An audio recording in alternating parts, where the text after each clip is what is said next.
चित्रलेखा उपन्यास का छठा परिच्छेद। अपमानित और पराजित योगी को नया अनुभव हुआ। उस अनुभव की तीव्रता से वह निस्तेज हो गया। उसने कभी कल्पना तक न की थी कि वह पराजित हो सकता है, और फिर पराजित होना एक स्त्री से, और यह स्त्री भी कौन, एक साधारण सी नर्तकी। कुमारगिरी के हृदय में एक हलचल उत्पन्न हो गई। उसने परिस्थितियों का विश्लेषण किया। विजयी होकर भी वह पराजित हो गया। उसने विजय पाई थी महाराज चंद्रगुप्त के विशाल साम्राज्य के चुने चुने विद्वानों पर।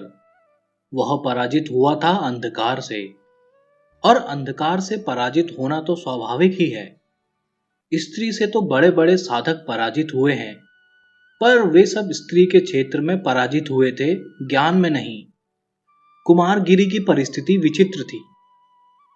विजय और पराजय दोनों स्वाभाविक हैं, पर यह पराजय भी विचित्र थी। स्त्री ने अपने ज्ञान से कुमारगिरी को शायद पराजित नहीं किया था। उसने कुमारगिरी को पराजित किया था अपनी उदारता से। सोने का विजय मुकुट कुमारगिरी के मस्तक को अब भी सुशोभित कर रहा था। कुमारगिरी को उस मुकुट की याद हो आई। कुमारगिरी को क्रोध हुआ। उसने मुकुट अपने सिर से उतारकर पृथ्वी पर पटक दिया। इसके बाद उसने फिर सोचना आरंभ किया। पराजय, यह शब्द उसके क्षेत्र में न था। विजय के लिए उसने सांसारिक सुखों को तिलांजलि दे दी थी। विजय के लिए ही उसने गहरी तपस्या की थी। फिर भला पराजय क्यों? कुमारगिरी उठ खड़ा हुआ। नहीं, पराजय असंभव है। मैं पराजित हो ही नहीं सकता। क्या मेरी साधना का अंत पराजय होगा? कभी नहीं, कभी नहीं। कुमारगिरी की आंखें धूल में पड़े हुए स्वर्ण मुकुट पर पड़ी। कुछ देर तक अविचलित भाव से उसने मुकुट की ओर देखा। उसे ऐसा प्रतीत हुआ मानो मुकुट कह रहा था, योगी, तुम पराजित नहीं हुए, तुम विजयी हो। योगी के शरीर में एक प्रकार का कंपन सा दौड़ गया। कुमारगिरी धीरे धीरे उस मुकुट की ओर बढ़ा। उसके पास पहुंचकर वह रुक गया। विजय युक्त पराजय, कितनी विचित्र समस्या है। क्या मुझको इस विजय उपहार पर कोई अधिकार है? सारी सभा की दृष्टि से मैं उस स्त्री से पराजित हुआ हूं। यह मुकुट उस स्त्री को पहना दिया गया था। यह मुकुट जूठन है। कुमारगिरी ने अपना मुख फेर लिया। उसने वहां से चले जाने का प्रयत्न किया, पर उसके पैर न उठे। मुकुट वहां पड़ा हुआ था।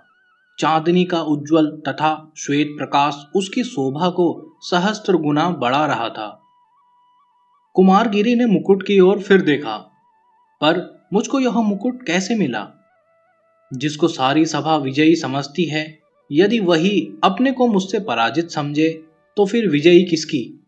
मेरी। नर्तकी, तुमने मुझसे पराजय स्वीकार की। यह क्यों? इसलिए कि मैं तुमसे पराजित हुई। योगी चैंक उठा।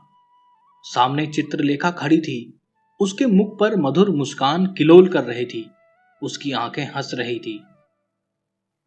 विचित्र बात है योगी कि पराजित प्रफुल्लित है और विजयी व्यग्र है। कुमारगिरी ने कुछ कहा नहीं। वह मुकुट की ओर देख रहा था। यह क्या, विजयी मुकुट धूल में पड़ा है? योगी, क्या तुम्हें अपनी विजयी स्वीकार नहीं है? चित्रलेखा की मुस्कुराहट लोप हो गई थी। बड़ा कठिन प्रश्न था। आत्म अभिमानी योगी के लिए अपनी पराजय स्वीकार करना असंभव था। फिर भी उसने कोई उत्तर नहीं दिया। चित्रलेखा ने मुकुट उठा लिया। उद्वत योगी, तुम्हें पराजित करना मेरे लिए असंभव है, इतना विश्वास रखो। उसने मुकुट कुमारगिरी के मस्तक पर रख दिया। जिस मुकुट को वह फेंक चुका था, उसको फिर से पहनते हुए कुमारगिरी हिचका नहीं। उसने इसका विरोध तक न किया। इस समय कुमारगिरी ने नेत्र बंद कर लिए थे। वह कुछ सोच रहा था। योगी, क्या सोच रहे हो? इस बार कुमारगिरी ने अपने नेत्र खोले। नर्तकी चित्रलेखा, तुम समझती हो कि तुमने मुझे पराजित किया है, इसलिए तुम बार बार मेरा अपमान कर रही हो, पर तुम्हारी यह चेष्टा तथा धारणा व्यर्थ है। योगी संसार छोड़ चुका है, मान अपमान से उसका कोई संबंध नहीं रह गया, फिर तुम यह सब व्यर्थ कर रही हो। चित्रलेखा ने शांत भाव से उत्तर दिया, योगी, तुम्हारी यह धारणा अनुचित है। मैं फिर कहती हूं कि तुम्हें पराजित करने की न तो मुझ में क्षमता है और न शक्ति है। कुमारगिरी ने चित्रलेखा पर अपनी आंखें गड़ा दी। कुछ क्षणों के लिए उसने अपने सामने खड़ी हुई विचित्र स्त्री चित्रलेखा को अनिमेष दृगों से देखा। उसका पीला मुख एकाएक लाल हो गया। उसका निश्चल तथा स्थिर शरीर एकाएक सिहर उठा। उसने चित्रलेखा का कोमल हाथ जोर से पकड़कर कहा, नर्तकी, सच कहना कि फिर तुम यहां छाया की भांति क्यों चली आई हो? इस प्रकार यहां भी मुझको लज्जित करने में तुम्हारा क्या ध्येय है? आवेश में कुमारगिरी का सारा शरीर कांप रहा था। चित्रलेखा बिल्कुल मिली खड़ी थी। उसके नेत्र कुमारगिरी के नेत्रों से मिले हुए थे। चित्रलेखा के अलसाए से नेत्रों में न जाने कहां की मदिरा थी। मुस्कुराते हुए उसने उत्तर दिया, मैं आई हूं अपने ऊपर विजय पाने वाले से दीक्षित होने के लिए। सौरभ से भरा मधुमास था, कंपन से भरा मलय था। चांदनी हंस रही थी, तालकावली मुस्कुरा रही थी। निर्जन प्रदेश में और रात्रि के गहरे सन्नाटे में योगी कुमारगिरी के सामने नर्तकी चित्रलेखा खड़ी थी। कुमारगिरी का आवेश लोप हो गया। वह सहम कर कुछ पीछे हट गया। दबी हुई जबान से उसने कहा, सुंदरी, मुझसे दीक्षित होने के अर्थ पर भी कभी तुमने विचार किया है? चित्रलेखा हंस पड़ी। उसकी हंसी का माधुर्य विचित्र था। उसमें सजीव सौंदर्य से भरा संगीत था। हां, एक बार नहीं अनेक बार। कुमारगिरी ने असाधारण सुंदरी चित्रलेखा से अपनी आंखें हटा ली। नहीं, तुम मेरा प्रयोजन नहीं समझी। मेरी दीक्षा के अर्थ हैं संसार के समस्त भोग विलास तथा वासनाओं को सदा के लिए तिलांजलि दे देना। जिस अकर्मण्यता से तुम घृणा करती हो, उसी अकर्मण्यता को अपनाना। जिस शुष्क साधना की तुम हंसी उड़ाती हो, उसी शुष्क साधना में अपने कोमल शरीर को तपाना। चित्रलेखा मौन थी। वह यह सोच रही थी कि वह क्या उत्तर दे। नर्तकी होते हुए भी, दर्शन के विकृत सिद्धांतों की दासी होते हुए भी चित्रलेखा को झूठ बोलने का अभ्यास न था। उसकी आत्मा का उत्तर था नहीं। उसके हृदय की प्रेरणा थी हां। हृदय ने विजय पाई। उसने चित्रलेखा को जीवन का सबसे बड़ा झूठ बोलने को बाध्य किया। योगी, इस सब के लिए तैयार होकर आई हूं।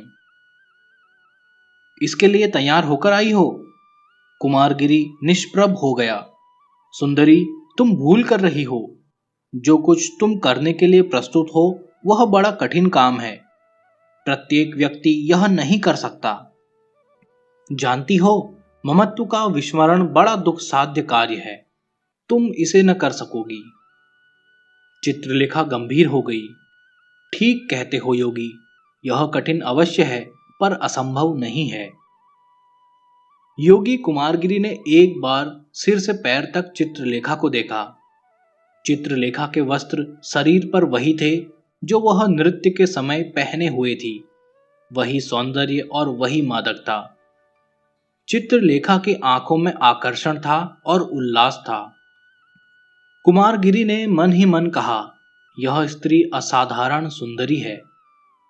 आज तक कुमारगिरी ने सौंदर्य की ओर ध्यान न दिया था। प्रेम और वासना का क्षेत्र उसके लिए नहीं था।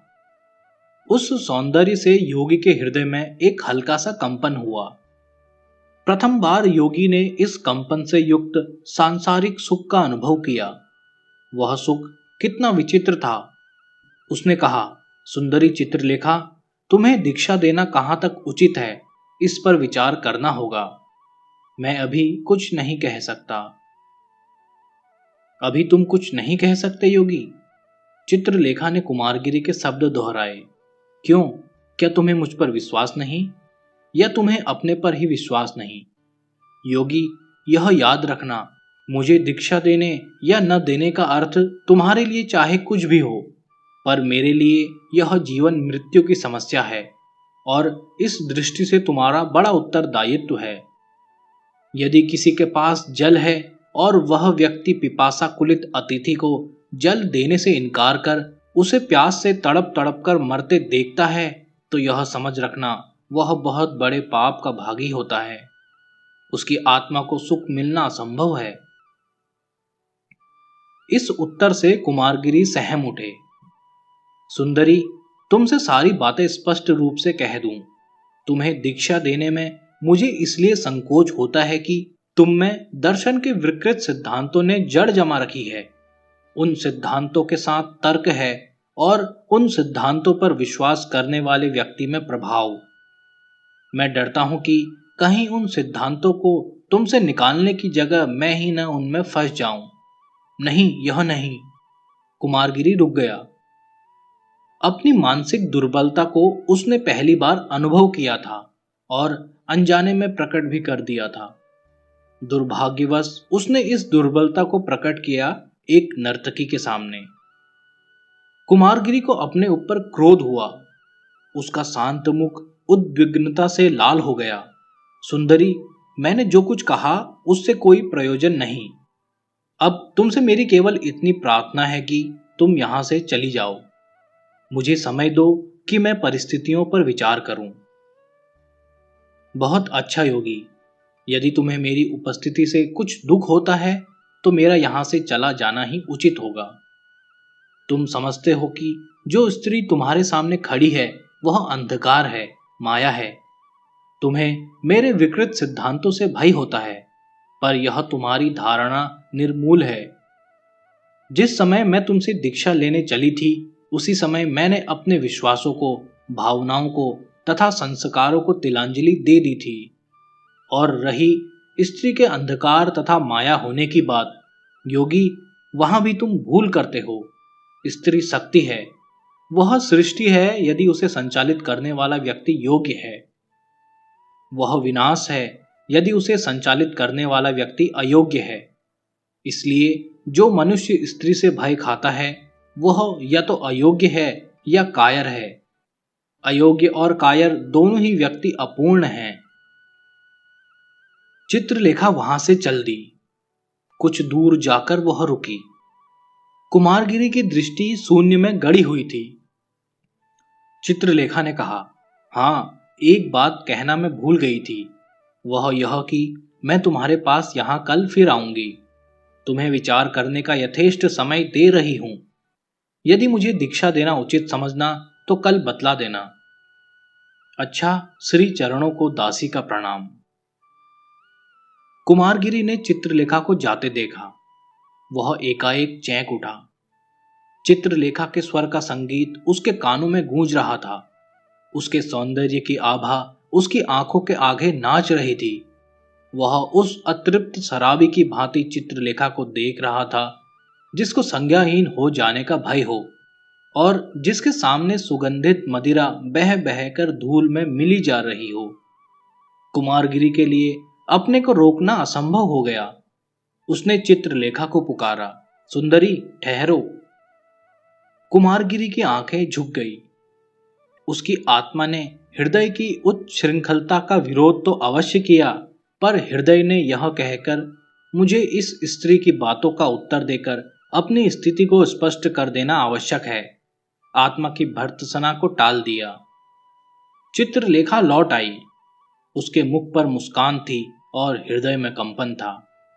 योगी, तुमने शायद अपनी भूल समझ ली। बोलो, क्या कहते हो? कुमारगिरी ने कोई उत्तर न दिया। वह उस चांदनी में चित्रलेखा के सौंदर्य को निरख रहा था। उसने चित्रलेखा का सौंदर्य देखा। उसने चित्रलेखा का श्रृंगार देखा और श्रृंगार भाव से पुलकित सौंदर्य देखा और इच्छा की मनोहरता का भी अनुभव किया। एकाएक उसके हृदय में यह प्रश्न उठा, स्त्री क्या है और सौंदर्य क्या है? भगवान ने इन चीजों की रचना क्यों की है? प्रश्न अनुचित था। वर्षों की चित संचित विचारधारा ने कहा, क्या मैं अपने मार्ग से विचलित हो रहा हूं? भरपूर प्रयत्न करके उसने एकदम ही इस विचार वली को दबा दिया। सुंदरी, किस भूल की ओर तुमने संकेत किया था? अपनी जान में मैंने कोई भूल ही नहीं की। प्रतिवाद करना उचित न था। देव, क्षमा करना। जिसको मैं गुरु बनाने आई हूं वह भूल नहीं कर सकता। मैं अपने शब्दों पर क्षमा चाहती हूं। हाँ, अभी तुमने पूछा था कि मैं तुमसे क्या कहना चाहता हूं, और शायद तुम यह भी पूछो कि मैंने तुमको क्यों बुलाया था। मैं स्वयं ही नहीं जानता कि मैंने यह सब क्यों किया। निश्चय ही मैंने इस बार एक बड़ी भूल की थी। फिर भी जब मैंने तुमको बुला ही लिया है तो एक बात कह दूं, वह यह है, मैं तुमको दीक्षा देने में असमर्थ हूं। असमर्थ ही नहीं हूं, वरन यह काम मेरे लिए असंभव है। तुम्हें दीक्षा देने का अर्थ होगा शायद तुमसे स्वयं ही दीक्षित होना, और उसके लिए मैं तैयार नहीं। कुमारगिरी की आंखें अस्ताचल पर जाते हुए चंद्रमा पर पड़ी थी। चित्रलेखा गंभीर थी। उसके मुख पर निराशा का पीलापन था। उसके नेत्रों में करुणा की छाया थी। धीरे से उसने कहा, देव, उसका तुमसे अधिक दुख मुझको है। क्या करूं? तुम्हारी असमर्थता का मेरे जीवन पर कैसा प्रभाव पड़ेगा यह मैं अभी ठीक तरह से नहीं कह सकती, पर इतना निश्चय है कि तुमने मेरे जीवन को बहुत अधिक प्रभावित कर दिया है। अभी तक आशा थी, मैं जा रही थी भविष्य के आधार पर, यह सोचते हुए कि शायद तुम मुझे दीक्षा दे दो, पर अब वह आशा भी लोप हो गई। तुम्हारे मतानुसार मेरा जीवन अंधकारमय है। मैं तुम्हारे प्रकाश को देखना चाहती हूं। चाह पूरी नहीं हो सकती, पर इसके लिए मैं तुम्हें दोष न दूंगी। मैं दोष दूंगी अपने भाग्य को। इतना कहकर चित्रलेखा योगी कुमारगिरी के और निकट चली गई। योगी निस्तब्ध खड़ा था। चित्रलेखा ने उसके हाथ पकड़ लिए। योगी ने एक विचित्र कंपन का अनुभव किया, पर इस कंपन में सुख था, उल्लास था। हाँ, मेरा और तुम्हारा साथ शायद असंभव ही है। मैं स्त्री हूं और तुम पुरुष। मैं नर्तकी हूं और तुम योगी। मेरा क्षेत्र है वासना और तुम्हारा क्षेत्र है साधना। दोनों में प्रतिद्वंदिता है। तुम मेरे जीवन में बवंडर की भांति आकर निकले जाते हो। ठीक ही है। प्रयत्न करूंगी कि भविष्य में मैं तुमसे न मिल सकूं, पर इसके लिए पहले कि हम दोनों पृथक हों, योगी, मैं तुम्हारे पैरों की धूल अपने मस्तक पर चढ़ाना चाहती हूं। चित्रलेखा कुमारगिरी के पैरों पर गिर पड़ी। कुमारगिरी का हृदय धड़क रहा था। चित्रलेखा को पैरों पर गिरा हुआ देखकर वह चैंक सा उठा। उसने चित्रलेखा को उठा लिया। ऐसा करने में योगी के हाथ चित्रलेखा के उरोजों से स्पर्श कर गए। चित्रलेखा आनंद से पुलकित हो उठी। योगी के लिए इस स्पर्श का कोई महत्व न था। साधारण रूप से अनजाने में उससे ऐसा हो गया था। विचारधारा दूसरी ओर केंद्रीभूत होने के कारण उसने इस पर ध्यान न दिया था, पर चित्रलेखा इसका कुछ दूसरा ही अर्थ समझी। तुम मेरे चरण क्यों छू रही हो सुंदरी? चित्रलेखा कुमारगिरी से मिली हुई खड़ी थी। उसने अपना मुख कुमारगिरी के मुख के पास ले जाकर कहा, तुम मेरे आराध्य देव हो। कुमारगिरी की आंखें चित्रलेखा की आंखों से मिल गई। चित्रलेखा की आंखों में मादकता का प्रभाव कुमारगिरी की आंखों पर भी पड़ रहा था। चित्रलेखा ने अपना मुख थोड़ा सा और बढ़ाया। कुमारगिरी ने अपना मुख हटाया नहीं। उसका भी श्वास गर्म हो गया था। उसका सारा शरीर कांपने लगा था। इसी समय कुमारगिरी को सुनाई पड़ा, गुरुदेव। कुमारगिरी चैंक उठा। वह इस प्रकार से चित्रलेखा के पास से हट गया जिस प्रकार वह मनुष्य चैंक कर हटता है जो सरपणी के पास तक उसे बिना देखे हुए पहुंच जाता है और उसी समय जब सर्पणी उसे डसना चाहती है, कोई दूर पर खड़ा हुआ व्यक्ति उसे सचेत कर देता है। सामने विशाल देव खड़ा था। विशाल देव को देखकर कुमारगिरी लज्जा से मानो धूल में गड़ गया। वह आज पराजित हुआ था नर्तकी से, अपने शिष्य के ही सामने। और चित्रलेखा को विशाल देव पर क्रोध हुआ। विशाल देव को इस अवसर पर आने का अधिकार न था। वह उस सर्पणी की भांति फुफकार कर विशाल देव की ओर मुड़ी, जो संयोग के समय मनुष्य के सामने आते ही उस मनुष्य पर टूट पड़ती हो। युवा, तुम कौन हो और यहां इस समय क्यों आए? चित्रलेखा का स्वर तीव्र हो गया था।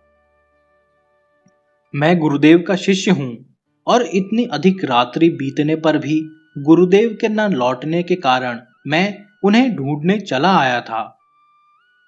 चित्रलेखा ने धीरे से कहा, हाय रे भाग्य। इसके बाद उसने कुमारगिरी से कहा, अच्छा अब जाती हूं गुरुदेव, पर इतना ध्यान में रखना कि मैं तुमसे दीक्षा लेना चाहती हूं और तुमको मुझे दीक्षा देनी ही होगी। चित्रलेखा के मृदुल गंभीर स्वर में आज्ञा देने वाली स्वामिनी का गुरुत्व था। मैं जंद्रव से निकलकर एकांत में आना चाहती हूं। माया को छोड़कर मैं ब्रह्म में लिप्त होना चाहती हूं। तुम्हें समय दे रही हूं गुरुदेव कि इस प्रश्न पर विचार करो। तुम मनुष्य से ऊपर हो, मुझसे डरने का कोई कारण नहीं। तुमने वासनाओं पर विजय पा ली है नाथ, इसी से मैं तुमसे प्रार्थना करती हूं। अच्छा, श्री चरणों को दासी का प्रणाम। इतना कहकर चित्रलेखा वहां से चली गई। कुमारगिरी ने विशाल देव का हाथ जोर से पकड़कर कहा, तुम मूर्ख हो। उस समय चंद्रमा अस्ताचल के नीचे उतर रहा था।